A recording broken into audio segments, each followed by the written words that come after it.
Hello everyone, welcome to Law with Ease. Today we'll deal with an important topic under CPC, that is caveat. It was earlier not present in the CPC, but on the recommendation of the Law Commission, caveat has been introduced in CPC by the 1976th Amendment. It is contained in section 148A of the CPC. It is derived from the Latin term cave, which means notice of warning. So, what is a caveat? A caveat is a caution or warning given by a person to the court to not take any action or grant relief to the other side without giving notice to the caveator and should afford an opportunity to hear him. Firstly, caveator gives warning to the court that please don't take any action or grant relief.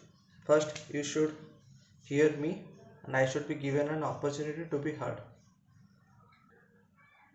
This is the simplification of the definition of the caveat.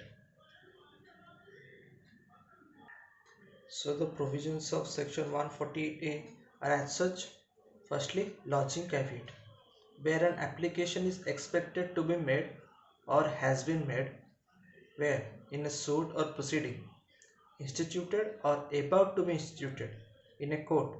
So any person claiming a right to appear before the court may lodge a caveat on the hearing of such application. So where any person apprehends that any application is to be made or expected to be made and he has some right in it, then he may lodge a caveat on the hearing date of such application. Second clause, serving notice. Firstly, the caveat is lodged, then the caveator to serve the notice of caveat on whom? On person by whom the application is made or expected to be made. Through what? By registered post or acknowledgement due. Third point, notice on caveator. First, the caveat is lodged, then if any application is filed in such suit or proceeding in the court, then the court shall serve notice of the application on the caveator. Fourth point, copy of the application. The notice of the caveat has been served on the applicant, then the applicant shall forthwith furnish copy of the application and copies of any papers or documents filed on the caveator at caveator's expense. Last point, limitation period. The caveat lodged shall not remain in force more than 90 days from the date of the lodging of the caveat. So the limitation period is 90 days from the date of lodging. However, for renewal, the caveator can apply for renewal before the expiry of the 90 days. So basically, what is the object of caveat?